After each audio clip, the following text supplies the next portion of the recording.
Arthur Conan Doyle. Sir Arthur Ignatius Conan Doyle KSTJDL was a British writer and physician. He created the character Sherlock Holmes in 1887 for A Study in Scarlet, the first of 4 novels and 56 short stories about Holmes and Dr. Watson. The Sherlock Holmes stories are milestones in the field of crime fiction.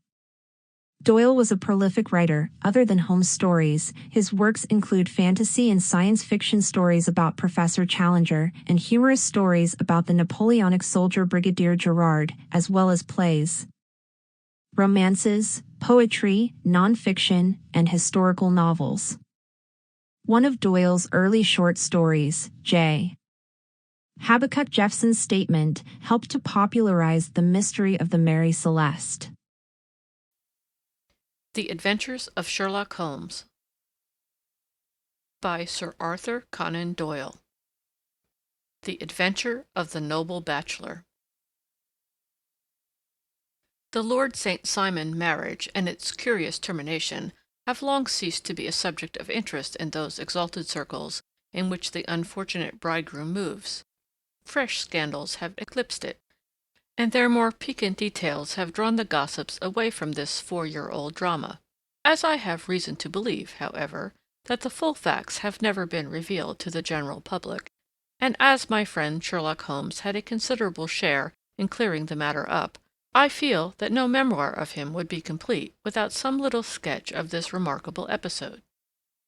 It was a few weeks before my own marriage, during the days when I was still sharing rooms with Holmes in Baker Street, that he came home from an afternoon stroll to find a letter on the table waiting for him.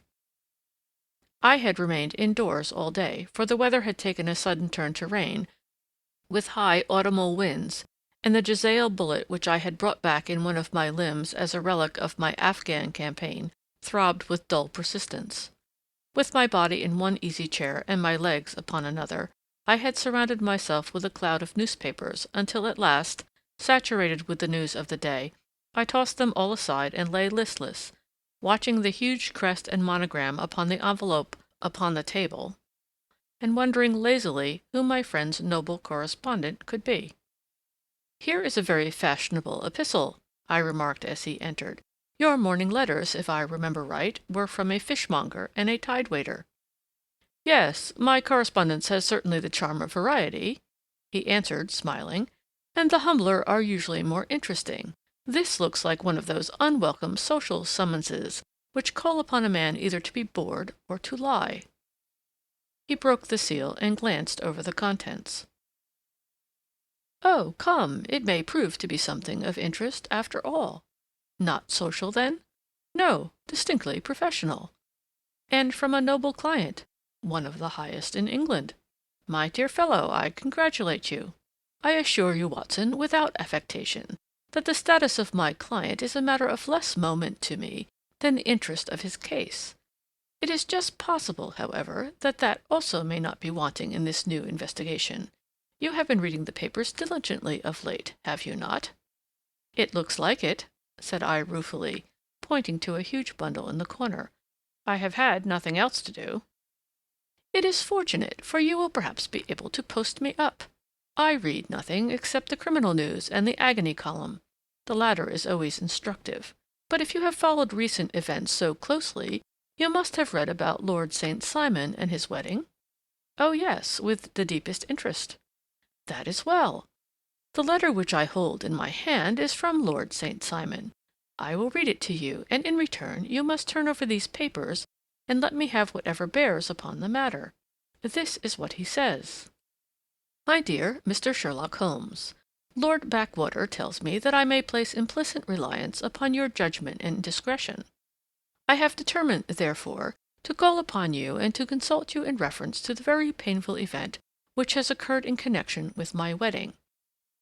Mr. Lestrade of Scotland Yard is acting already in the matter, but he assures me that he sees no objection to your co-operation, and that he even thinks that it might be of some assistance. I will call at 4 o'clock in the afternoon, and should you have any other engagement at that time, I hope that you will postpone it, as this is a matter of paramount importance. Yours faithfully, St. Simon." It is dated from Grosvenor Mansions, written with a quill pen, and the noble lord has had the misfortune to get a smear of ink upon the outer side of his right little finger," remarked Holmes as he folded up the epistle. "He says 4 o'clock. It is 3 now. He will be here in an hour. Then I have just time, with your assistance, to get clear upon the subject. Turn over those papers, and arrange the extracts in their order of time, while I take a glance as to who our client is." He picked a red-covered volume from a line of books of reference beside the mantelpiece. "Here he is," said he, sitting down and flattening it out upon his knee. "Lord Robert Walsingham de Vere St. Simon, second son of the Duke of Balmoral. Hum. Arms, azure. 3 caltrops in chief over a fess sable. Born in 1846. He's 41 years of age, which is mature for marriage. Was Under-Secretary for the Colonies in a late administration. The Duke, his father, was at one time Secretary for Foreign Affairs. They inherit Plantagenet blood by direct descent, and Tudor on the distaff side. Ha! Well, there is nothing very instructive in all this. I think that I must turn to you, Watson, for something more solid." "I have very little difficulty in finding what I want," said I, "for the facts are quite recent, and the matter struck me as remarkable. I feared to refer them to you, however, as I knew that you had an inquiry on hand, and that you disliked the intrusion of other matters." "Oh, you mean the little problem of the Grosvenor Square furniture van. That is quite cleared up now, though, indeed, it was obvious from the first. Pray give me the results of your newspaper selections." Here is the first notice which I can find. It is in the personal column of the Morning Post, and dates, as you see, some weeks back. "A marriage has been arranged," it says, "and will, if rumor is correct, very shortly take place, between Lord Robert St. Simon, second son of the Duke of Balmoral, and Miss Hattie Doran, the only daughter of Aloysius Doran, Esquire, of San Francisco, California, USA. That is all." "Terse and to the point," remarked Holmes, stretching his long, thin legs towards the fire. "There was a paragraph amplifying this in one of the society papers of the same week. Ah, here it is. 'There will soon be a call for protection in the marriage market, for the present free trade principle appears to tell heavily against our home product. One by one, the management of the noble houses of Great Britain is passing into the hands of our fair cousins from across the Atlantic. An important addition has been made during the last week to the list of the prizes which have been borne away by these charming invaders. Lord St. Simon, who has shown himself for over 20 years proof against the little god's arrows, has now definitely announced his approaching marriage with Miss Hattie Doran, the fascinating daughter of a California millionaire. Miss Doran, whose graceful figure and striking face attracted much attention at the Westbury House festivities, is an only child, and it is currently reported that her dowry will run to considerably over the 6 figures, with expectancies for the future. As it is an open secret that the Duke of Balmoral has been compelled to sell his pictures within the last few years, and as Lord St. Simon has no property of his own, save the small estate of Birchmoor, it is obvious that the Californian heiress is not the only gainer by an alliance which will enable her to make the easy and common transition from a Republican lady to a British peeress." "Anything else?" asked Holmes, yawning. "Oh, yes, plenty. Then there is another note in the Morning Post to say that the marriage would be an absolutely quiet one, that it would be at St. George's, Hanover Square, that only a half a dozen intimate friends would be invited, and that the party would return to the furnished house at Lancaster Gate, which has been taken by Mr. Aloysius Doran. 2 days later, that is, on Wednesday last, there is a curt announcement that the wedding had taken place, and that the honeymoon would be passed at Lord Backwater's place near Petersfield. Those are all the notices which appeared before the disappearance of the bride." "Before the what?" asked Holmes with a start. "The vanishing of the lady. When did she vanish, then?" "At the wedding breakfast." "Indeed! This is more interesting than it promised to be. Quite dramatic, in fact." "Yes, it struck me as being a little out of the common." "They often vanish before the ceremony, and occasionally during the honeymoon, but I cannot call to mind anything quite so prompt as this. Pray, let me have the details." "I warn you that they are very incomplete." "Perhaps we may make them less so." "Such as they are set forth in a single article of a morning paper of yesterday, which I will read to you. It is headed, Singular occurrence at a fashionable wedding. The family of Lord Robert St. Simon has been thrown into the greatest consternation by the strange and painful episodes which have taken place in connection with his wedding. The ceremony, as shortly announced in the papers of yesterday, occurred on the previous morning. But it is only now that it has been possible to confirm the strange rumors which have been so persistently floating about. In spite of the attempts of the friends to hush the matter up, so much public attention has now been drawn to it that no good purpose can be served by affecting to disregard what is a common subject for conversation. The ceremony, which was performed at St. George's, Hanover Square, was a very quiet one, no one being present save the father of the bride, Mr. Aloysius Doran, the Duchess of Balmoral, Lord Backwater, Lord Eustace, and Lady Clara St. Simon, the younger brother and sister of the bridegroom, and Lady Alicia Whittington. The whole party proceeded afterwards to the house of Mr. Aloysius Doran at Lancaster Gate, where breakfast had been prepared. It appears that some little trouble was caused by a woman, whose name has not been ascertained, who endeavored to force her way into the house after the bridal party, alleging that she had some claim upon Lord St. Simon. It was only after a painful and prolonged scene that she was ejected by the butler and the footman. The bride, who had fortunately entered the house before this unpleasant interruption, had sat down to breakfast with the rest, when she complained of a sudden indisposition and retired to her room. Her prolonged absence having caused some comment, her father followed her, but learned from her maid that she had only come up to her chamber for an instant, caught up an ulster and bonnet, and hurried down to the passage. One of the footmen declared that he had seen a lady leave the house thus apparelled, but had refused to credit that it was his mistress, believing her to be with the company. On ascertaining that his daughter had disappeared, Mr. Aloysius Doran, in conjunction with the bridegroom, instantly put themselves in communication with the police, and very energetic inquiries are being made, which will probably result in a speedy clearing up of this very singular business. Up to a late hour last night, however, nothing had transpired as to the whereabouts of the missing lady. There are rumors of foul play in the matter, and it is said that the police have caused the arrest of the woman who had caused the original disturbance, in the belief that, from jealousy or some other motive, she may have been concerned in the strange disappearance of the bride. And is that all? Only one little item in another of the morning papers, but it is a suggestive one, and it is that Miss Flora Millar, the lady who had caused the disturbance, has actually been arrested. It appears that she was formerly a danseuse at the Allegro, and that she has known the bridegroom for some years. There are no further particulars, and the whole case is in your hands now, so far as it has been set forth in the public press. And an exceedingly interesting case it appears to be. I would not have missed it for worlds. But there is a ring at the bell, Watson, and as the clock makes it a few minutes after 4, I have no doubt that this will prove to be our noble client. Do not dream of going, Watson, for I very much prefer having a witness, if only as a check to my own memory. Lord Robert St. Simon, announced our page boy, throwing open the door. A gentleman entered with a pleasant, cultured face, high-nosed and pale, with something perhaps of petulance about the mouth, and with the steady, well-opened eye of a man whose pleasant lot it had ever been to command and to be obeyed. His manner was brisk, and yet his general appearance gave an undue impression of age, for he had a slight forward stoop and a little bend of the knees as he walked. His hair, too, as he swept off his very curly brimmed hat, was grizzled round the edges and thin upon the top.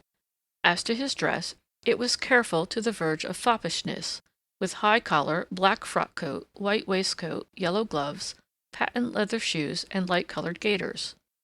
He advanced slowly into the room, turning his head from left to right, and swinging in his right hand the cord which held his golden eyeglasses. "Good day, Lord St. Simon," said Holmes, rising and bowing. "Pray, take the basket chair. This is my friend and colleague, Dr. Watson. Draw up a little to the fire, and we will talk this matter over." "A most painful matter to me, as you can most readily imagine, Mr. Holmes. I have been cut to the quick. I understand that you have already managed several delicate cases of this sort, sir, though I presume that they were hardly from the same class of society." "No, I am descending." "I beg pardon?" "My last client of the sort was a king." "Oh, really? I had no idea. And which king?" "The King of Scandinavia." "What? Had he lost his wife? You can understand, said Holmes suavely, that I extend to the affairs of my other clients the same secrecy which I promised you in yours. Of course, very right, very right. I'm sure I beg pardon. As to my own case, I am ready to give you any information which may assist you in forming an opinion. Thank you. I have already learned all that is in the public prints, nothing more. I presume that I may take it as correct, this article, for example, as to the disappearance of the bride? Lord St. Simon glanced over it. Yes, it is correct as far as it goes. But it needs a great deal of supplementing before any one could offer an opinion. I think that I may arrive at my facts most directly by questioning you. Pray do so. When did you first meet Miss Hattie Durand? In San Francisco, a year ago. You were traveling in the States? Yes. Did you become engaged then? No. But you were on a friendly footing. I was amused by her society, and she could see that I was amused. Her father is very rich? He is said to be the richest man on the Pacific slope. And how did he make his money? In mining. He had nothing a few years ago, then he struck gold, invested it, and came up by leaps and bounds. Now, what is your own impression as to the young lady's, your wife's, character? The nobleman swung his glasses a little faster and stared down into the fire. You see, Mr. Holmes, said he, my wife was 20 before her father became a rich man. During that time she ran free in a mining camp and wandered through woods or mountains, so that her education has come from nature rather than from the schoolmaster. She is what we call in England a tomboy, with a strong nature, wild and free, unfettered by any sort of traditions. She is impetuous, volcanic, I was about to say. She is swift in making up her mind and fearless in carrying out her resolutions. On the other hand, I would not have given her the name which I have the honor to bear. He gave a little stately cough. Had I not thought her to be at bottom a noble woman. I believe that she is capable of heroic self-sacrifice, and that anything dishonorable would be repugnant to her. Have you her photograph? I brought this with me. He opened a locket and showed us the full face of a very lovely woman. It was not a photograph, but an ivory miniature, and the artist had brought out the full effect of the lustrous black hair, the large dark eyes, and the exquisite mouth. Holmes gazed long and earnestly at it. Then he closed the locket and handed it back to Lord St. Simon. The young lady came to London then, and you renewed your acquaintance? Yes. Her father brought her over for this last London season. I met her several times, became engaged to her, and have now married her. She brought, I understand, a considerable dowry? A fair dowry, not more than is usual in my family. And this, of course, remains to you, since the marriage is a fait accompli? I really have made no inquiries on the subject. Very naturally not. Did you see Miss Durand on the day before the wedding? Yes. Was she in good spirits? Never better. She kept talking of what we should do in our future lives. Indeed, that is very interesting. And on the morning of the wedding? She was as bright as possible, at least until after the ceremony. And did you observe any change in her then? Well, to tell the truth, I saw then the first signs that I had ever seen that her temper was just a little sharp. The incident, however, was too trivial to relate, and can have no possible bearing upon the case. Pray, let us have it, for all that. Oh, it is childish. She dropped her bouquet as we went towards the vestry. She was passing the front pew at the time, and it fell over into the pew. There was a moment's delay, but the gentleman in the pew handed it up to her again, and it did not appear to be the worse for the fall. Yet when I spoke to her of the matter, she answered me abruptly, and in the carriage, on our way home, she seemed absurdly agitated over this trifling cause. Indeed. You say that there was a gentleman in the pew. Some of the general public were present, then? Oh, yes, it is impossible to exclude them when the church is open. This gentleman was not one of your wife's friends. No, no, I call him a gentleman by courtesy, but he was quite a common-looking person. I hardly noticed his appearance. But really, I think that we are wandering rather far from the point. Lady St. Simon, then, returned from the wedding in a less cheerful frame of mind than she had gone to it. What did she do on re-entering her father's house? I saw her in conversation with her maid." "And who is her maid?" "Alice is her name. She is an American, and came from California with her." "A confidential servant?" "A little too much so. It seemed to me that her mistress allowed her to take great liberties. Still, of course, in America they look upon these things in a different way." "How long did she speak to this Alice?" "Oh, a few minutes. I had something else to think of." "You did not overhear what they said?" "Lady St. Simon said something about jumping a claim. She was accustomed to use slang of that kind. I have no idea what she meant." "American slang is very expressive sometimes. And what did your wife do when she finished speaking to her maid?" "She walked into the breakfast room." "On your arm?" "No, alone. She was very independent in little matters like that. Then, after we had sat down for 10 minutes or so, she rose hurriedly, muttered some words of apology, and left the room. She never came back." "But this maid Alice, as I understand, deposes that she went to her room, covered her bride's dress with a long ulster, put on a bonnet, and went out." "Quite so. And she was afterwards seen walking into Hyde Park in company with Flora Millar, a woman who is now in custody, and who had already made a disturbance at Mr. Durand's house that morning." "Ah, yes. I should like a few particulars as to this young lady and your relations to her." Lord St. Simon shrugged his shoulders and raised his eyebrows. "We have been on a friendly footing for some years. I may say on a very friendly footing. She used to be at the Allegro. I have not treated her ungenerously, and she had no just cause of complaint against me. But you know what women are, Mr. Holmes. Flora was a dear little thing, but exceedingly hot-headed and devotedly attached to me. She wrote me dreadful letters when she heard that I was about to be married. And to tell the truth, the reason why I had the marriage celebrated so quietly was that I feared lest there might be a scandal in the church. She came to Mr. Durand's door just after we returned, and she endeavored to push her way in, uttering very abusive expressions towards my wife, and even threatening her. But I had foreseen the possibility of something of the sort, and I had 2 police fellows there in private clothes, who soon pushed her out again. She was quiet when she saw that there was no good in making a row." "Did your wife hear all this?" "No, thank goodness, she did not." "And she was seen walking with this very woman afterwards?" "Yes, that is what Mr. Lestrade, of Scotland Yard, looks upon as so serious. It is thought that Flora decoyed my wife out and laid some terrible trap for her." "Well, it is a possible supposition." "You think so, too?" "I did not say a probable one. But you do not yourself look upon this as likely?" "I do not think Flora would hurt a fly."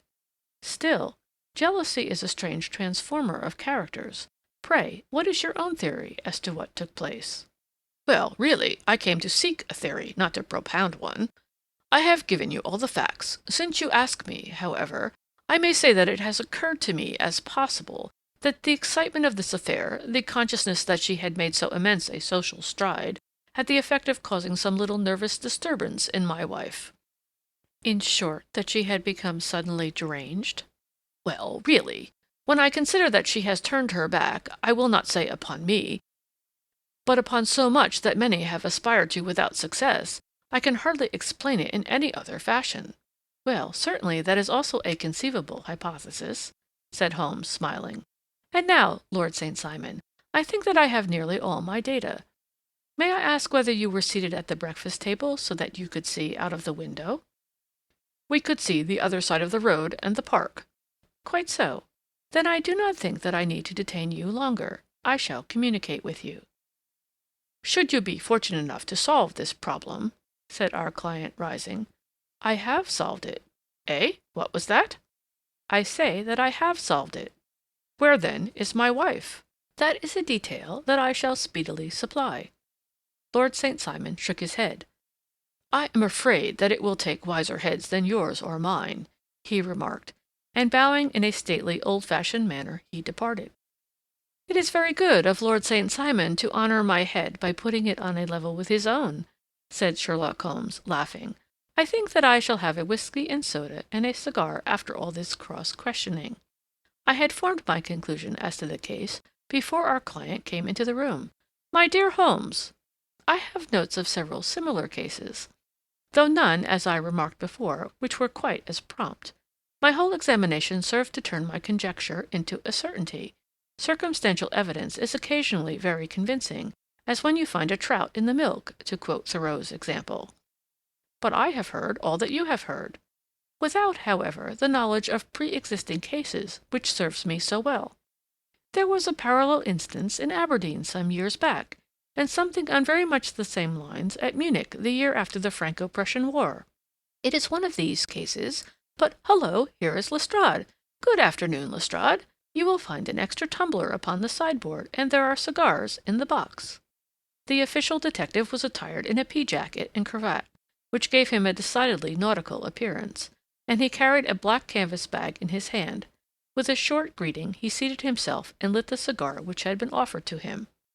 "What's up, then?" asked Holmes with a twinkle in his eye. "You look dissatisfied." "And I feel dissatisfied. It is this infernal St. Simon marriage case. I can make neither head nor tail of the business."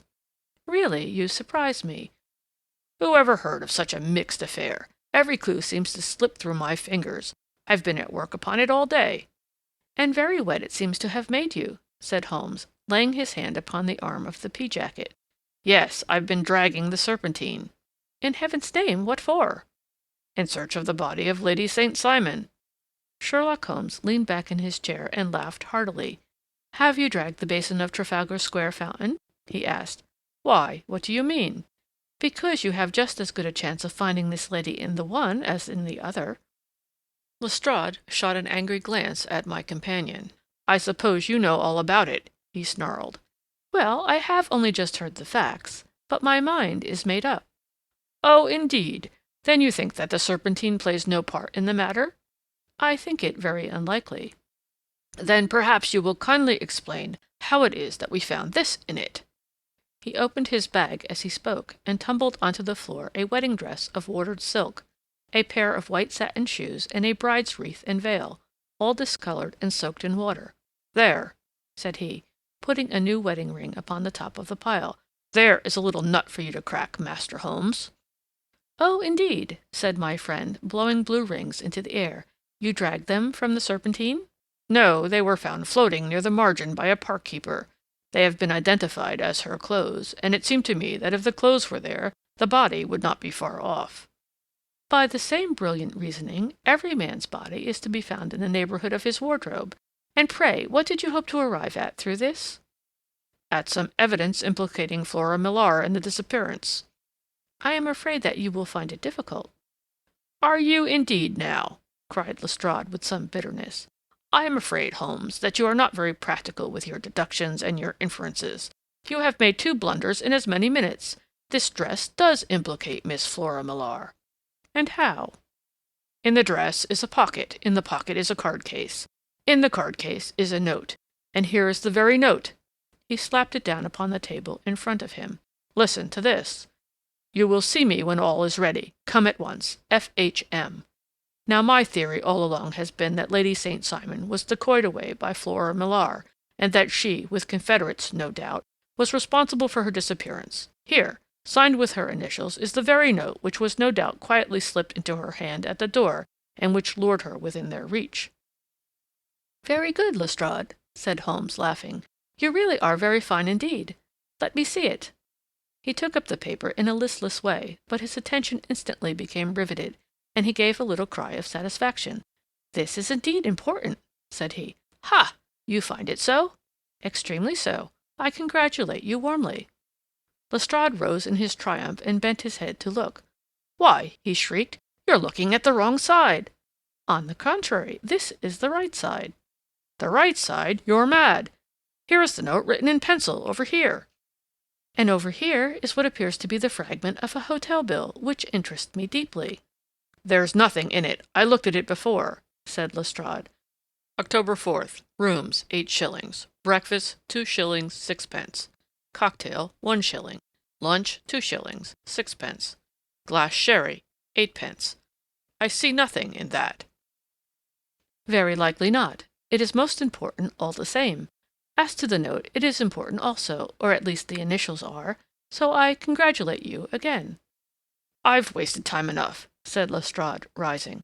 "I believe in hard work, and not in sitting by the fire spinning fine theories. Good day, Mr. Holmes, and we shall see which gets to the bottom of the matter first."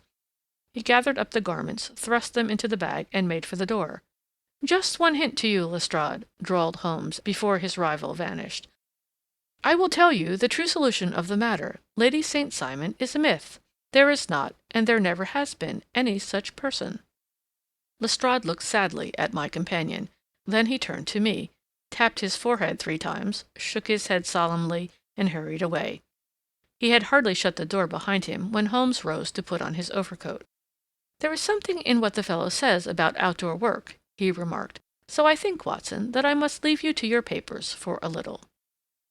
It was after 5 o'clock when Sherlock Holmes left me, but I had no time to be lonely, for within an hour there arrived a confectioner's man with a very large flat box. This he unpacked with the help of a youth, whom he had brought with him, and presently, to my very great astonishment, a quite epicurean little cold supper began to be laid out upon our humble lodging-house mahogany.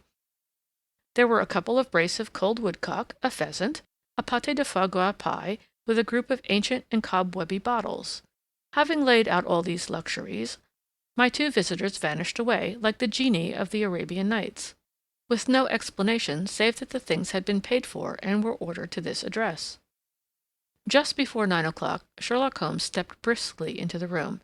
His features were gravely set, but there was a light in his eye which made me think that he had not been disappointed in his conclusions.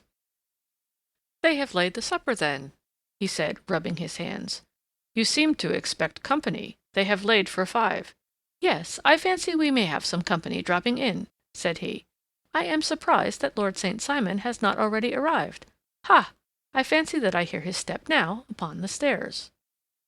It was indeed our visitor of the afternoon who came bustling in, dangling his glasses more vigorously than ever, and with a very perturbed expression upon his aristocratic features. "My messenger reached you, then?" asked Holmes. "Yes, and I confess that the contents startled me beyond measure. Have you good authority for what you say?" "The best possible." Lord St. Simon sank into a chair and passed his hand over his forehead. "What will the Duke say," he murmured, "when he hears that one of the family has been subjected to such humiliation?" "It is the purest accident. I cannot allow that there is any humiliation." "Ah, you look on these things from another standpoint." "I fail to see that any one is to blame. I can hardly see how the lady could have acted otherwise, though her abrupt method of doing it was undoubtedly to be regretted. Having no mother, she had no one to advise her at such a crisis." "It was a slight, sir, a public slight," said Lord St. Simon, tapping his fingers upon the table. "You must make allowance for this poor girl, placed in so unprecedented a position." "I will make no allowance. I am very angry indeed, and I have been shamefully used." "I think that I heard a ring," said Holmes. "Yes, there are steps on the landing. If I cannot persuade you to take a lenient view of the matter, Lord St. Simon, I have brought an advocate here who may be more successful." He opened the door and ushered in a lady and gentleman. "Lord St. Simon," said he, "allow me to introduce you to Mr. and Mrs. Francis Hay Moulton. The lady, I think, you have already met." At the sight of these newcomers, our client sprung from his seat and stood very erect, with his eyes cast down and his hand thrust into the breast of his frock-coat, a picture of offended dignity. The lady had taken a quick step forward and held out her hand to him, but he still refused to raise his eyes. It was as well for his resolution, perhaps, for her pleading face was one which it was hard to resist. "You're angry, Robert," said she. "Well, I guess you have every cause to be." "Pray make no apology to me," said Lord St. Simon bitterly. "Oh, yes, I know that I have treated you real bad, and that I should have spoken to you before I went, but I was kind of rattled, and from the time when I saw Frank here again, I just didn't know what I was doing or saying. I only wonder I didn't fall down and do a faint right there before the altar." "Perhaps, Mrs. Moulton, you would like my friend and me to leave the room while you explain this matter?" "If I may give an opinion," remarked the strange gentleman, "we've had just a little too much secrecy over this business already. For my part, I should like all Europe and America to hear the rights of it." He was a small, wiry, sunburnt man, clean-shaven, with a sharp face and alert manner. "Then I'll tell our story right away," said the lady. "Frank here and I met in '84 in Maguire's camp near the Rockies, where Pa was working a claim. We were engaged to each other, Frank and I. But then one day father struck a rich pocket and made a pile, while poor Frank there had a claim that petered out and came to nothing. The richer Pa grew, the poorer was Frank. So at last Pa wouldn't hear of our engagement lasting any longer, and he took me away to Frisco. Frank wouldn't throw up his hand, though, so he followed me there, and he saw me without Pa knowing anything about it. It would have only made him mad to know, so we just fixed it all up for ourselves. Frank said that he would go and make his pile too, and never come back to claim me until he had as much as Pa. So then I promised to wait for him to the end of time, and pledged myself not to marry anyone else while he lived. "Why shouldn't we be married right away, then?" said he, "and then I will feel sure of you, and I won't claim to be your husband till I come back." Well, we talked it over, and he had fixed it all up so nicely, with a clergyman all ready and waiting, that we just did it right there, and then Frank went off to seek his fortune, and I went back to Pa. The next I heard of Frank was that he was in Montana, and then he went prospecting in Arizona, and then I heard of him from New Mexico. After that came a long newspaper story about how a miners' camp had been attacked by Apache Indians, and there was my Frank's name among the killed. I fainted dead away, and I was very sick for months after. Pa thought I had a decline, and took me to half the doctors in Frisco. Not a word of news came for a year and more, so that I never doubted that Frank was really dead. Then Lord St. Simon came to Frisco, and we came to London, and a marriage was arranged, and Pa was very pleased. But I felt all the time that no man on this earth would ever take the place in my heart that had been given to my poor Frank. Still, if I had married Lord St. Simon, of course I'd have done my duty by him. We can't command our love, but we can our actions. I went to the altar with him with the intention to make him just as good a wife as it was in me to be. But you may imagine what I felt when, just as I came to the altar rails, I glanced back and saw Frank standing and looking at me out of the first pew. I thought it was his ghost at first, but when I looked again there he was still, with a kind of question in his eyes, as if to ask me whether I were glad or sorry to see him. I wonder I didn't drop.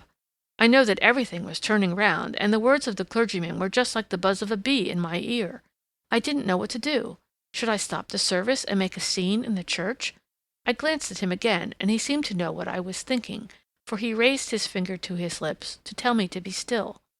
Then I saw him scribble on a piece of paper, and I knew that he was writing me a note. As I passed his pew on the way out, I dropped my bouquet over to him, and he slipped the note into my hand when he returned me the flowers. It was only a line, asking me to join him when he made the sign to me to do so. Of course, I never doubted for a moment that my first duty was now to him, and I determined to do just whatever he might direct. When I got back, I told my maid, who had known him in California and had always been his friend. I ordered her to say nothing, but to get a few things packed and my ulster ready. I know I ought to have spoken to Lord St. Simon, but it was dreadful hard before his mother and all those great people. I just made up my mind to run away and explain afterwards. I hadn't been at the table 10 minutes before I saw Frank out of the window at the other side of the road. He beckoned to me, and then began walking into the park. I slipped out, put on my things, and followed him. Some woman came talking something or other about Lord St. Simon to me. Seemed to me from the little I heard as if he had a little secret of his own before marriage also. But I managed to get away from her, and soon overtook Frank.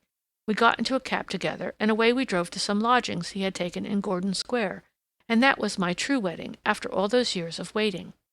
Frank had been a prisoner among the Apaches, had escaped, come to Frisco, found that I had given him up for dead and had gone to England, followed me there, and had come upon me at last on the very morning of my second wedding. "I saw it in a paper," explained the American. "It gave the name and the church, but not where the lady lived." Then we had a talk as to what we should do, and Frank was all for openness, but I was so ashamed of it all that I felt as if I should like to vanish away and never see any of them again, just sending a line to Pa, perhaps, to show him that I was alive. It was awful to me to think of all those lords and ladies sitting round that breakfast table and waiting for me to come back. So Frank took my wedding clothes and things and made a bundle of them so that I should not be traced, and dropped them away somewhere where no one could find them. It is likely that we should have gone on to Paris tomorrow, only that this good gentleman, Mr. Holmes, came round to us this evening, though how he found us is more than I can think, and he showed us very clearly and kindly that I was wrong, and that Frank was right, and that we should be putting ourselves in the wrong. if we were so secret. Then he offered to give us a chance of talking to Lord St. Simon alone, and so we came right way around to his rooms at once. Now, Robert, you have heard it all, and I am very sorry if I have given you pain, and I hope that you do not think very meanly of me." Lord St. Simon had by no means relaxed his rigid attitude, but had listened with a frowning brow and a compressed lip to this long narrative. "Excuse me," he said, "but it is not my custom to discuss my most intimate personal affairs in this public manner." "Then you won't forgive me? You won't shake hands before I go?" "Oh, certainly, if it would give you any pleasure." He put out his hand and coldly grasped that which she extended to him. "I had hoped," suggested Holmes, "that you would have joined us in a friendly supper." "I think that there you ask a little too much," responded his lordship. "I may be forced to acquiesce in these recent developments, but I can hardly be expected to make merry over them. I think that with your permission I will now wish you all a very good night." He included us all in a sweeping bow and stalked out of the room. "Then I trust that you at least will honor me with your company," said Sherlock Holmes. "It is always a joy to meet an American, Mr. Moulton, for I am one of those who believe that the folly of a monarch and the blundering of a minister in far-gone years will not prevent our children from being some day citizens of the same world-wide country under a flag which shall be a quartering of the Union Jack with the Stars and Stripes." "The case has been an interesting one," remarked Holmes when our visitors had left us, "because it serves to show very clearly how simple the explanation may be of an affair which at first sight seems to be almost inexplicable. Nothing could be more natural than the sequence of events as narrated by this lady, and nothing stranger than the result when viewed, for instance, by Mr. Lestrade of Scotland Yard." "You were not yourself at fault at all, then?" "From the first, two facts were very obvious to me. The one that the lady had been quite willing to undergo the wedding ceremony. The other that she had repented of it within a few minutes of returning home. Obviously, something had occurred during the morning, then, to cause her to change her mind. What could that something be? She could not have spoken to any one when she was out, for she had been in the company of the bridegroom. Had she seen someone, then? If she had, it must be someone from America, because she had spent so short a time in this country that she could hardly have allowed anyone to acquire so deep an influence over her that the mere sight of him would induce her to change her plans so completely. You see, we have already arrived, by a process of exclusion, at the idea that she might have seen an American. Then who could this American be, and why should he possess so much influence over her? It might be a lover. It might be a husband. Her young womanhood had, I knew, been spent in rough scenes and under strange conditions. So far I had got before I ever heard Lord St. Simon's narrative, when he told us of a man in a pew, of the change in the bride's manner, of so transparent a device for obtaining a note as the dropping of a bouquet, of her resort to her confidential maid, and of her very significant allusion to claim-jumping, which in miners' parlance means taking possession of that which another person has a prior claim to. The whole situation became absolutely clear. She had gone off with a man, and the man was either a lover or was a previous husband, the chances being in favor of the latter. And how in the world did you find them?